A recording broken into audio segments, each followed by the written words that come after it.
성경 말씀을 보면 우리에게 온유하라고 그렇게 가르칩니다. 가장 많은 사람들이 떠올리는 첫 번째 말씀은 아마도 예수님께서 온유한 자에게 복이 있나니 그들이 땅을 기업으로 받을 것이며, 아마 그 말씀이 아닐까요? 그뿐 아니라 시편 37편 8절에는 분을 그치고 노를 버리며 불평하지 말라, 그렇게 말씀하고 있고, 다른 여러 곳에서도 이렇게 분을 내지 말라, 그렇게 분노하지 말라고 가르칩니다. 그러면 그리스도인들은 이 분노라고 하는 감정을 버려야만 할까요? 어떤 상황에서도 분노해서는 안 되는 걸까요? 그런데 성경을 보면 이 믿음의 사람들도 분노하는 장면이 나옵니다. 때로는 예수님도 분노하셨습니다. 그 말은 올바른 분노가 있고 옳지 않은 분노가 있다라고 하는 거예요. 그래서 오늘은 우리 본 말씀을 통해서 분노의 종류와 그리고 그 중에서 올바른 분노가 무엇인지를 우리가 함께 나누어 보려 합니다. 오늘 본문 말씀은 지난주 살펴보았던 이야기와 이렇게 연결이 되고 있습니다. 이스라엘의 이웃이자 형제 족속이지만 이 암몬 족속이 길르앗 야베스로 공격해 들어옵니다. 그리고 이 길르앗 야베스가 항복을 하려 하니까 이 암몬 왕이 매우 잔혹하고 모욕적인 조건을 제시를 해요. 그게 무엇이었죠? 오른쪽 눈을 다 빼버려야 한다라고 하는 조건이었어요. 이런 말도 안 되는 요구에 이 길르앗 야베스 주민들이 온 이스라엘에 전령을 보내면서 도움을 요청을 하는데요. 그런데 이제 암몬을 감당할 자신이 없었던 이제 다른 지파의 백성들도 막상 도울 생각은 하지 못하고 안타까움에 눈물을 흘릴 뿐이었습니다. 한편 이제 밭일을 마치고 이제 소를 몰고 돌아오던 이제 사울이 백성들의 우는 것을 보고 자초지종을 좀 물어서 이제 그 길르앗 야베스의 그 사정을 듣게 됐어요. 자, 그 소식을 들은 사울의 반응이 어떨까요? 우리 6절과 7절 같이 한번 보시겠습니다. 자, 6절과 7절 두 절 같이 보시겠습니다. 시작. 사울이 이 말을 들을 때에 하나님의 영에게 크게 감동되매 그의 노가 크게 일어나 한 겨리의 소를 잡아 각을 뜨고 전령들의 손으로 그것을 이스라엘 모든 지역에 두루 보내어 이르되 누구든지 나와서 사울과 사무엘을 따르지 아니하면 그의 소들도 이와 같이 하리라 하였더니 여호와의 두려움이 백성에게 임하매 그들이 한 사람 같이 나온지라. 사울이 이 백성들로부터 길르앗 야베스에 대한 소식을 전해 들었을 때 반응이 어떻습니까? 매우 분노했습니다. 그래서 자기가 지금 몰고 있던 이 겨리소, 한 겨리소를 잡아서 이제 각을 뜨고 전령들을 통해 이스라엘 모든 지파에 두루 보냈다라고 하는 것을 보면 정말 그가 얼마나 지금 많이 분노했는지를 짐작을 할 수 있을 것 같아요. 그런데 사울이 지금 왜 분노하고 있을까요? 지금 사울은 무엇 때문에 분노하는 걸까요? 이 상황을 가만히 살펴보면 사울이 분노할 만한 그런 요인들이 좀 있습니다. 사울의 신분이 무엇이죠? 이스라엘의 왕입니다. 이제 하나님의 사람으로부터 기름 부음을 받았고요. 온 지파들이 모인 공식적인 자리에서 왕으로 선출이 된 어엿한 이스라엘의 왕이다라고 하는 거예요. 그러니까 이제 아무리 그가 공식적으로 좀 나서지 않고 고향에서 좀 조용하게 지내고 있어도 그는 왕이기 때문에 그에게 이런 일들을 알려줘야 하는데, 이런 나라의 위중한 일이 일어났음에도 그 사실을 왕인 자기한테 알려주는 사람이 아무도 없었던 거예요. 심지어 우는 백성을 보고 무슨 일이 있는지를 물어보았기 때문에 간신히 길르앗 야베스 소식을 들었다는 거죠. 사울은 이스라엘 왕이니까 당연히 그 소식을 먼저 들어야 합니다. 그에게 가장 먼저 전해줘야 하는 거죠. 그런데 그 소식을 아무도 알리지 않았으니 이 백성들로부터 좀 인정받지 못하고 또 무시당한다는 그런 느낌을 받을 수 있었을 거예요. 그리고 지금 사울이 지금 살고 있는 곳이 기브아인데, 이 기브아는 그 사울의 그 베냐민 지파의 동네거든요. 그러니까 이 기브아 사람들만큼은 사울을 더 왕 대우를 해줘야 돼요. 자기 지파에서 나온 초대 왕이니까 그를 세워줘야 되잖아요. 그런데 자기 지파에서도 아무도 자기에게 소식을 전해주지 않아요. 그러니까 사울 입장에서는 인정받지 못했다, 무시당했다라고 하는 생각에 지금 화가 막 치밀어 오를 수 있는 그런 상황이다라고 하는 겁니다. 그런데 지금 사울이 분노하는 것은 자기가 그렇게 인정받지 못해서, 자기가 무시당해서 지금 분노하는 게 아닙니다. 자, 본문 6절을 보면요, 사울에게 분노가 일어나기 전에 무슨 일이 일어났다고 기록이 되어 있습니까? 하나님의 영에게 크게 감동되었다라고 그렇게 기록이 되어 있습니다. 하나님의 영에 감동되었다는 사람이 자기 자신 일로 분노했을 리가 없어요. 그 두 가지는 어울리지가 않죠.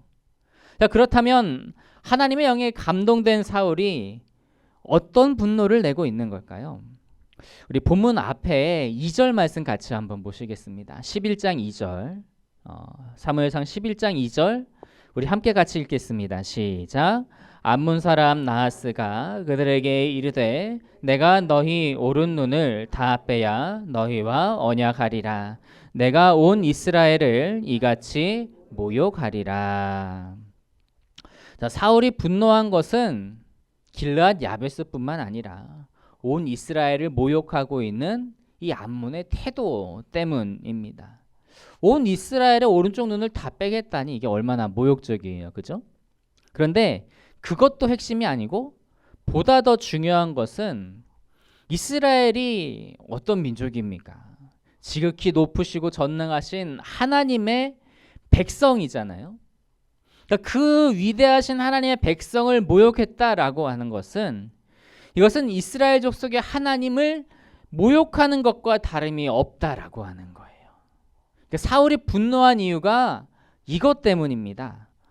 불의한 사람들에게 하나님이 모욕과 멸시를 당하고 하나님의 이름이 땅에 떨어진 것 때문에 사울은 하나님의 영에 감동이 되어서 지금 크게 분노하고 있다라고 하는 겁니다. 이런 분노는 인간적인 분노와는 확연히 다릅니다. 이제 앞서 사울이 그 인간적으로 분노할 만한 상황을 잠깐 말씀을 드렸죠. 내가 왕임에도 인정받지 못하고 무시당하는 것 같아서 내는 그런 분노, 그 분노는 개인적인 분노고 사소한 분노이며, 그런 분노는 결코 옳은 분노가 아닙니다. 하지만 성령의 영에 감동되어서 하나님의 이름이 모욕과 멸시를 당하는 것 때문에 일어나는 그 분노는, 이것은 거룩한 분노고 하나님을 믿는 사람에게는 마땅히 있어야 할 분노다라고 하는 겁니다. 앞서 제가 잠깐 언급했지만 이 예수님께서 분노하신 장면도요, 바로 이와 같은 거룩한 분노였습니다. 예수님께서 분노하셨을 때의 상황이 어땠죠? 우리 요한복음 2장 14절을 같이 한번 보시겠습니다. 요한복음 2장 14절을 우리 함께 같이 읽겠습니다. 시작. 성전 안에서 소와 양과 비둘기 파는 사람들과 돈 바꾸는 사람들이 앉아 있는 것을 보시고, 예수님께서 성전에 들어가셔서 보신 광경은 이 상인들이 소와 양과 비둘기를 팔고 있었고, 또 돈을 바꾸는 사람들이 앉아 있는 광경이었어요. 그게 뭐가 문제입니까? 소, 양, 비둘기를 성전 마당에서 키우면 냄새나고 더러워서 그런 걸까요? 예수님께서 분노하신 이유는 보다 근본적인 것에 있습니다. 우리 마태복음 21장 13절을 같이 한번 보시겠습니다. 자, 우리 마태복음 21장 13절 말씀을 우리 같이 한 목소리로 같이 읽어보도록 하겠습니다. 시작. 그들에게 이르시되 기록된 바 내 집은 기도하는 집이라 일컬음을 받으리라 하였거늘 너희는 강도의 소굴을 만드는도다 하시니라. 예수님은 이 상인들과 환전하는 사람들이 강도짓을 하고 있다라고 그렇게 말씀하세요. 그들은 제사장들과 결탁을 했습니다. 계약 관계예요. 그래서 외부에서 가지고 오는 그런 제사용 동물들은 온갖 트집을 잡아서 불합격 판정을 내버렸습니다. 다 돌려보냈어요. 그리고 자기들이 판매하는 동물들로만 제사를 드릴 수 있게 했는데 그 과정에서 시중에서 파는 시세보다 훨씬 더 비싸게, 그러니까 폭리를 취해서 이득을 남기고 있었어요. 환전하는 것도 마찬가지였습니다. 이 성전에 하나님 앞에 드리는 예물은 당시 이제 일반 통용되는 화폐하고 성전 화폐가 달랐어요. 그래서 환전을 해야 되는데, 그런데 하나님께 예물을 드리기 위해 환전을 할 때 이 환전 수수료를 터무니없이 많이 받아서 그것으로 이익을 남기고 있었던 거예요. 그리고 이익을 남겨서 그것으로 무엇을 했겠어요? 자기도 가지겠지만 그 성전 책임자인 대제사장과 제사장들에게 뇌물로 바치는 거예요.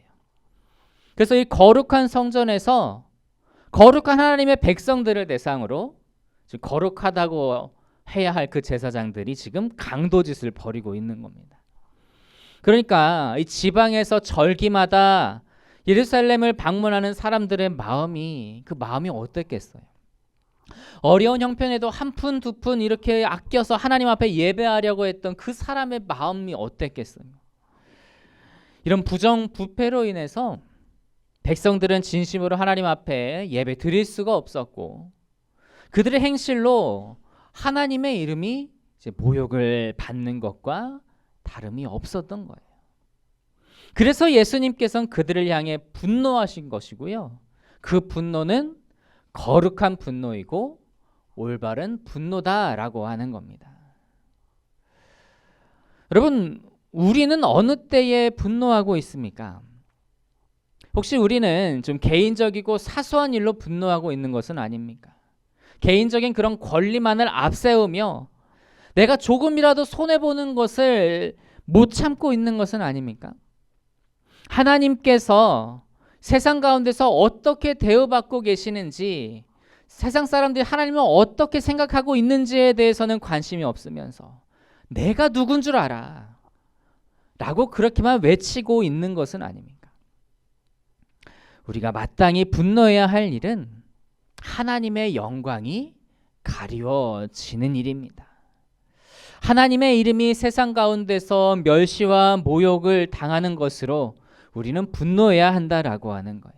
그런데 우리가 그런 개인적이고 사소한 일로 분노하면서 내 권리, 내 자존심만을 앞세워서 내가 늘 화를 내고 분노한다면 오히려 하나님의 이름이 우리로 말미암아 세상 가운데서 모욕이나 멸시를 당할 수도 있게 될 겁니다. 그래서 하나님의 이름을 위한 그 분노는 거룩하고 올바른 분노가 되겠지만 우리의 개인적인 그리고 사소한 일로 분노하는 것은 분명히 잘못된 분노입니다.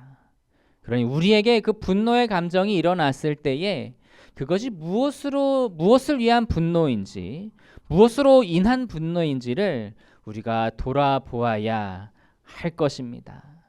그리고 하나님을 위한 그 거룩하고 올바른 그 분노 외에는 온유하고 화평한 그러한 사람들이 되어야 할 줄로 믿습니다. 사랑하는 성도 여러분, 주님을 위해서 분을 내는 우리가 될 수 있기를 원합니다. 그래서 우리가 그것으로 말미암아 하나님의 영광을 높이고 하나님의 이름을 영광스럽게 하는 우리가 되어야 할 줄로 믿습니다. 그 주님의 그 영광 앞에서 나의 그런 자존심, 나의 그런 권리들은 우리가 내려놓을 수 있어야 하겠습니다. 그래서 오직 주님을 위해서 우리의 감정을 사용할 수 있는 저 여러분 다 되실 수 있기를 간절히 소망합니다.